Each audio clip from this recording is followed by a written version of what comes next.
ఈరోజు మన జీవితంలో మొదటిగా మనం నేర్చుకోవాల్సింది, ఎట్టి పరిస్థితి అయినా, ఎట్టి యుద్ధమైనా, no matter what may come your way, మీకు తెలియజేయాల్సింది ఏంటంటే, do not lose your joy. మీ ఆనందాన్ని పోగొట్టుకోకండి, ఆనందాన్ని పోగొట్టుకోకండి.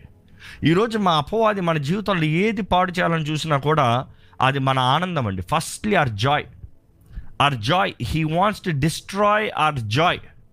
వాడికి ఏంటంటే మన వస్తువులు, మన జీవితము, మన ఉద్యోగము, మన అన్నీ పాడు చేస్తాను ముందుకనే. వాడికి మొదటిగా ఏంటంటే మనలో ఆనందం లేకుండా చాలు. అపవాది ఎప్పుడు మన వస్తువులను పట్టుకుని కాదండి మనల్ని జయించేది, మనలో ఉన్న ఆనందం కోల్పోతే చాలు వాడు గంతులేస్తాడంట. అర్థమవుతుందా? మీ ఇల్లు పోగొట్టుకుని రోడ్లో పడాల్సిన అవసరం చాలా అక్కర్లేదు అడిగి. అది ఏంటంటే, అరే నేను డబ్బులు కట్టలేనా, ఇల్లు ఖాళీ చేయాలా, ఆ చింత ఉంటుంది చాలు, అది చాలంట. వాడు పండగ చేసుకుంటాడంట, ఎగిరెగిరి కూర్చుంటాడంట. ఇది చాలు నాకు, ఇప్పుడు స్తుతించి దేవుని చూద్దాం, ఇప్పుడు కనపరిచి దేవుని చూద్దాం.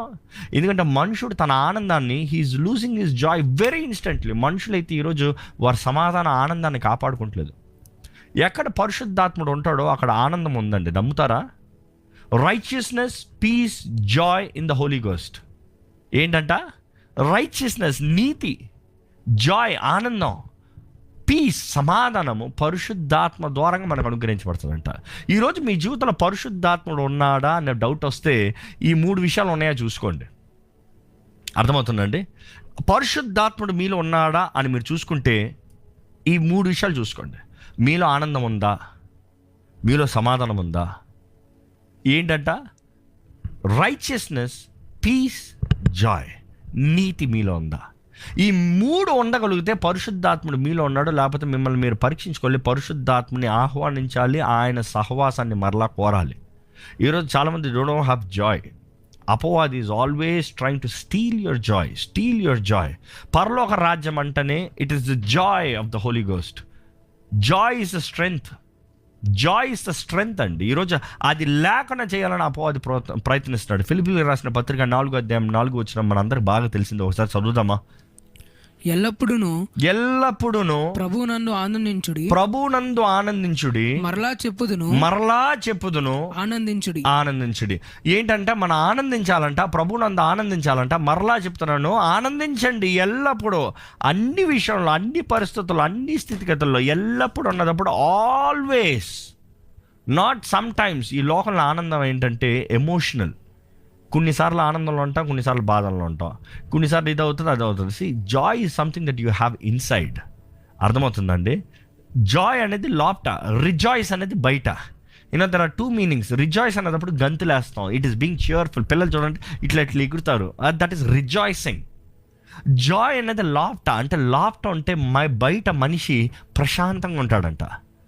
జాయ్, ఈరోజు ఎంతోమందికి ఆనందం లేదు, లోపల హృదయంలో ఆనందం లేదు. పోరాటాలు ఉన్నాయా? పర్వాలేదు, నా దేవుడు నా తోడు ఉన్నాడు. పోరాటాలు ఉన్నాయా? పర్వాలేదు, దేవుడి శక్తి నా తోడు ఉంది. ఈ సమస్య ఉందా? పర్వాలేదు, దేవుడు సహాయం చేస్తాడు. ఎంతమందికి ఆ ధైర్యం ఉందండి? That is very important. ఇక్కడ చెప్తున్నాడు, మరలా చెప్తున్నాను, ఆనందించుడి, rejoice in the Lord always, again I say rejoice. లోపట ప్రారంభం అయితే బయట అది కనబరచబడాలి. ఈరోజు చాలామంది పరిశుద్ధాత్మలో ఆనందం ఉందంటే పక్క నవ్వుతాం అనుకుంటున్నారు. ఈరోజు లోకం అంతా నవ్వాలని చూస్తున్నారు, పక్క నవ్వాలని చూస్తున్నారు. అందుకనే చూడండి, ఈ స్టాండప్ కామెడీలని, ఈ అక్కర్లేని ఈ కథలని, ఎవరినో ఒకరిని కేలీ చేసుకుంటా, హేళన చేసుకుంటా, ఒకరినొకరు దూషించుకుంటా, దానికి పడి నవ్వుతారు మనుషులు.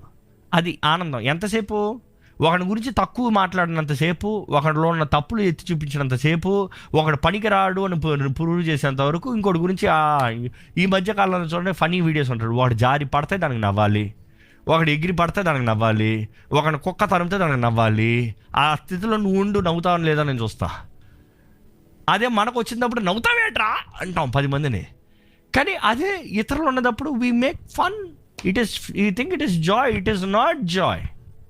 అది హేళన, అపహాసం, హేళన. అది మనం నిజమైన ఆనందము అన్ని సమయంలో యు బీ అట్ పీస్. ఆనందం లోపట ఉంటే సమాధానం ధైర్యంగా ఆటోమేటిక్గా ఉంటుందండి. ఈరోజు చాలా మందిలో నాలో సమాధానం ఉందంటున్నారు కానీ ఆనందం లేదు. పరిశుద్ధాత్ముడు అంటే 2 ఉన్నాయంటే నీతి కూడా ఉందంట. ఈ ఈ మూడు ఉంటేనే కానీ పరిశుద్ధాత్ముడు మీలో ఉన్నాడన్న సాదృశ్యం లేదండి. మన జీవితంలో వీఆర్ ఎమోషనల్ విచ్ మీన్స్ కొన్ని పరిస్థితులు వచ్చినప్పుడు కొద్దిగా అటు ఇటు సతమతం అవుతాం, కొంచెం భయం వేస్తుంది, కొంచెం కలవర చెందుతాం, అయ్యయ్యో అన్న రీతిగా ఉంటాము. కానీ again you need to reconsider, ఇందుకు నేను భయపడుతున్నా, దేవుడు నా తోడున్నాడు కదా, ఎస్ నా విమోచకుడు ఉన్నాడు, నా దేవుడు ఉన్నాడు, ఐఎమ్ స్ట్రాంగ్, ఐఎమ్ బోల్డ్. నిజంగా మన హృదయంలో ఆనందం ఉంటే మన హృదయంలో నుండి మన పెదాలకి దేవుణ్ణి స్తుతించే మాటలు వస్తాయండి. అర్థమవుతుందా? If you have joy in your heart you will have words of praise in your mouth. మీ హృదయంలో ఆనందం ఉందా లేదా తెలియచుకోవాలంటే మీ నోటిలో దేవుని స్తుతించే మాటలు ఉన్నాయా, దేవుని కొనియాడే మాటలు ఉన్నాయా? Is there praise in your mouth? So simple, test that. మీ నోటిలో స్తుతి వస్తుందంటే ప్రార్థనలో మీ హృదయంలో ఆనందం ఉందన్న అర్థం. అవునా? బైబిల్లో ఉంటుంది, make a melody in your heart, make a melody in your heart. నీ హృదయంలో ఒక మెలడీ వేసుకో అంట. మెలడీ చాక్లెట్ గురించి కాదండి నేను మాట్లాడేది, కానీ దేవుని వాక్యం చెప్తుంది నీ హృదయంలో మెలడీ. పిల్లల్ని చూసారు ఎప్పుడన్నా? నేను ఎక్కువ నేర్చుకుంటా ఉంటాను చెప్తాను కదా, నా పిల్లలు కూడా కొన్నిసార్లు ఆనందంగా ఉంటే ట్యూన్ వేసుకుంటాడు. ఏం పాట అంటే వాడికి తెలియదు, కానీ ట్యూన్ వేసుకుంటాడు, ఏదో ఒక ట్యూన్. లేకపోతే ఏదో ఒక తెలిసిన ఒక్క పాట ట్యూన్ పెట్టుకుని ఎన్ని పాటలు పాడతారో అదే ట్యూన్ మీద. ఈరోజు మనం కూడా దేవుని యందు నిరీక్షణ కలిగిన వారుగా, ఆనందం కలిగిన వారుగా ఉంటే you will keep making melody, the melody. Nehemiah 8:10 చదువుదామండి ఒకసారి. నెహెమ్యా గ్రంథము 8వ అధ్యాయము 10వ వచనం చదువుదాం ఒకసారి. మరియు అతడు వారితో ఇట్లా నేను పదండి, క్రొవ్విన మాంసము భక్షించుడి, మధురమైన దాని పానము చేయుడి, ఇది వరకు తమ కొరకు ఏమీయూ సిద్ధము చేసుకొనని వారికి పంతులు పంపించుడి. ఏలయనగా ఈ దినము మన ప్రభునకు ప్రతిష్ఠితమాయెను. మీరు దుఃఖపడకుడి, యెహోవా యందు ఆనందించుట వలన మీరు బలమొందుదురు. ఏంటంటే ఆ మాట చూడండి, యెహోవా యందు ఆనందించటం వలన మీరు ఏం పొందుతారంట? చెప్పాలి గట్టిగా. చదవలేదా? మరలా చదవండి. ఆ లాస్ట్ వచ్చిన చదవండి, మీరందరూ చదవండి, తీయండి. నెహెమ్యా 8:10. నేను ముగించను, మీరు చెప్పాలన్నమాట. యెహోవా యందు ఆనందిస్తాన్ని బట్టి ఏం పొందుతారంట? బలం పొందుతారంట. The joy of the Lord is your strength. ఈరోజు ఎవరిని బట్టి బలం తెచ్చుకుంటున్నారు? యెహోవా యందు ఆనందిస్తే మీరు నిశ్చయంగా బలం పుంజుకుంటారండి, బలం పుంజుకుంటారు. You would have the strength. ఈరోజు ఎంతోమందికి బలం లేదు, దేనికి మాట్లాడటానికి బలం లేదు, ఇది లేదు, అది లేదు, కానీ దేవుని యందు ఆనందించండి, బలం పొందుకుంటారు. ఈరోజు నిజంగా మనం దేవుని ఎడల స్తుతి కృతజ్ఞతతో మనం జీవించగలిగితే నిజమైన బలాన్ని పొందుకోగలుగుతామండి. It is very important. దేవుని వాక్యంలో చూస్తే మనకి కొదువైనది ఆనందం అన్నదప్పుడు అపవాది మన జీవితాలను దోచుకుంటున్నాడు అన్నది అర్థం చేసుకోవాలి. ఒక బలహీనమైన శరీరానికి ఆహారం ఎంత ముఖ్యమో ఒక బలహీనమైన ఆత్మకి, హృదయానికి ఆనందము అంత ముఖ్యమండి. I you understanding the point? ఒక దేహం బలహీనమైపోతుందంటే ఆ దేహానికి ఆహారం పెడితే ఎలా బలం తెచ్చుకుంటాడో, ఆరోగ్యము బలం వస్తుందో, ఒక ఆత్మకు కూడా బలహీనమైపోతుందంటే ఆత్మకి కావాల్సిందే ఆనందము. దేవుని ద్వారా, దేవుని ఎడల, దేవునిలో ఉన్న ఆనందము. Do you have the joy of the lord? Straight forward. ఈరోజు మనం ఉపవాసం అండి ప్రార్థన చేస్తాము, దేవా నేను నీ మీద ఆధారపడుతున్నాను, నీ యందు నా బలము, నీ యందు నా ధైర్యము, నీవు నా తోడున్నావు, you are the pillar, my strength, నా నిరీక్షణ ఆధారము నీవే. మన ఆత్మకి ఈరోజు ఆనందం కావాలండి. ఎంతోమంది జీవితాలు they are so discouraged, disappointed, depression. చూడండి, డిప్రెషన్ క్యాండిడేట్స్ అంటేనే ఏముంటుంది తెలుసా? ఆనందం లేనివారు. ఈరోజు అపవాది లాగేస్తున్నాడు, ఆనందం అంతా లాగేస్తున్నాడు, మనుషుల నుంచి బయటికి పీకేస్తున్నాడు. ఏ మాత్రం ఆనందం లేదు మనుషుల్లో, ఏ మాత్రం సమాధానం లేదు, సంతోషం లేదు. దేవుని వాక్యం తెలియజేస్తుంది, ఆనందించుడి. మరలా చెప్పుతున్నా, ఆనందించుడి. Rejoice in the Lord. Again I say rejoice. దేవుని వాక్యం చెప్తుంది, కౌంట్ ఇట్ ఆల్ జాయ్. అన్నీ నీకు ఆనందంగా లెక్కేసుకోమంటున్నాడు, అన్నీ నీకు ఆనందంగా. Count it all Joy. అవమానం కలుగుతుందా? ఆనందించండి. నేరం మోపుతున్నారా? ఆనందించండి. ఏంటి ఇదంతా అవసరమా అనుకుంటున్నారా? ఆనందించండి. మీటింగ్లో డిస్కరేజ్మెంట్ జరిగిందా? అపాయింట్మెంట్లో డిసప్పాయింట్మెంట్ జరిగిందా? ఇంటర్వ్యూ ఫెయిల్ అయ్యిందా? ఆనందించండి. దేవుడు ఏది చేసినా మంచి చేస్తున్నాడు. దేవా, నా జీవితంలో నువ్వు మంచి చేస్తున్నావయ్యా. నేను అనుకుంది జరగలేదేమో, కానీ నువ్వు అనుకుంది మాత్రం నిశ్చయంగా నా జీవితంలో జరుగుతుందని నేను నమ్ముతున్నాను ప్రభువా అని చెప్పినవాడు నిజంగా ఆనందిస్తాడండి. ఈరోజు మనం అనుకుంది జరగని వెంటనే, మనం అనుకుంది ఇవ్వని వెంటనే, మనకు అనుకుంది మనకి కలగని వెంటనే వి సే వేర్ ఇస్ గాడ్, అక్కడే ఎగిరిపోయింది. అపవాదం చేసేది అదే. దేవుడు కూడా అనుమతిస్తాడు. ఎంతగా మనం ఆయన మీద ఆధారపడుతున్నాం, ఎంతగా నమ్ముతున్నాము.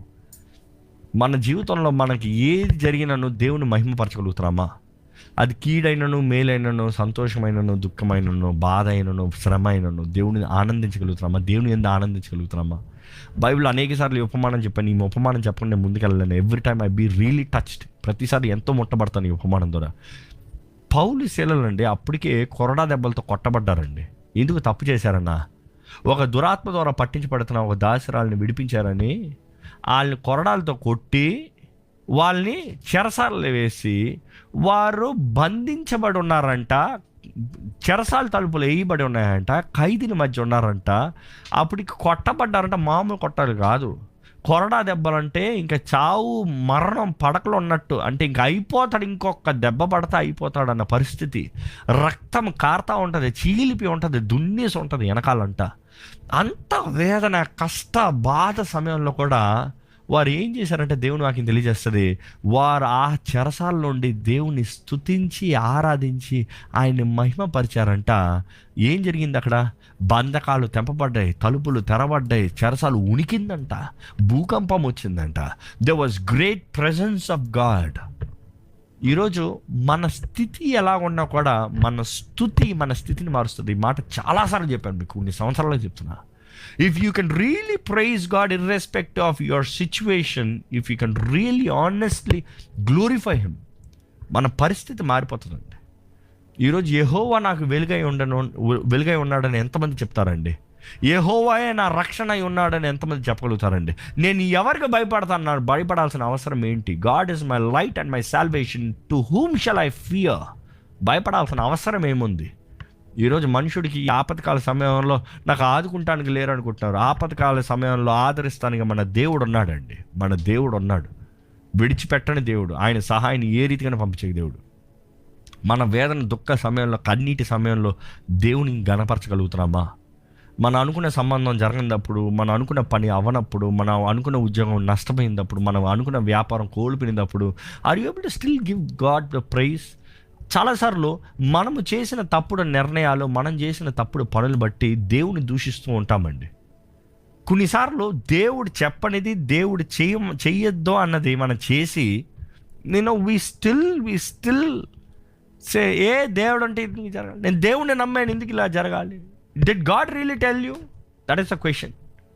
ఈరోజు మన జీవితంలో జ్ఞాపకం చేసుకోవాలి. ఎట్టి పరిస్థితి అయినా కూడా do not lose your Joy. The day you lose your Joy, you already last the battle. Remember that. అపవాది పోరాడేది దాని కొరకే, మనలో ఉన్న ఆనందాన్ని తీసివేయాలని. గర్భఫలం లేదా? దేవుని స్తుతించండి, దేవుడు ఇస్తాడు. ఉద్యోగం లేదా? దేవుని స్తుతించండి, ఆయన ఇస్తాడు. మీరు అనుకుంది జరుగుతలేదా? దేవుని స్తుతించండి, ఆయన అనుకుంది జరుగుతాడు. Makeup your mind. ఏది ఏమైనా కూడా నేను దేవుని స్తుతిస్తాను. దేవుని వాక్కుని నమ్మాలండి. ఎంతమంది విశ్వాసులు ఉన్నారు? ఎంతమంది దేవుని వాక్కుని నమ్ముతున్నారు? దేవుని వాక్యం తెలియజేస్తుంది, కన్నీటితో విత్తువాడు సంతోషంతో కోస్తాడంట. ఈరోజు మీరు ఇంకెంతకాలం నేను ఎంత ఓర్చుకోలే, నాకు ఎందుకు ఈ అవమానం, నాకు ఎందుకు ఈ బాధ, నేను ఎంత శ్రమ పడాలి అనే పరిస్థితుల్లో మీరు ఉంటే కన్నీటితో విత్తుతున్నారేమో. విత్తేటప్పుడు కన్నీరే, ఆనందం కనబడదు, కానీ నిరీక్షణ ఉంటుంది. విత్తే ప్రతి ఒక్కడికి నిరీక్షణ ఏంటి తెలుసా? నేను విత్తిన దానికి ప్రతిఫలం వస్తుంది. నాకు కష్టంగా ఉంది, నాకు బాధగా ఉంది, నాకు శ్రమగా ఉంది, కానీ నేను విత్తేనా, నాకు ప్రతిఫలం వస్తుంది. ఈరోజు మన జీవితంలో దేవుని సమాధానం, దేవుని సంతోషము, దేవుని నీతిని విడిచిపెట్టకూడదండి. ఈ మూడు మన జీవితంలో ఉన్నట్లయితే పరిశుద్ధాత్ముడు ఉన్నట్టుగా. మిమ్మల్ని మీరు పరీక్షించుకోండి, మీ జీవితంలో పరిశుద్ధాత్ముడు ఉన్నాడా? పరిశుద్ధాత్మ కార్యం జరుగుతుందా?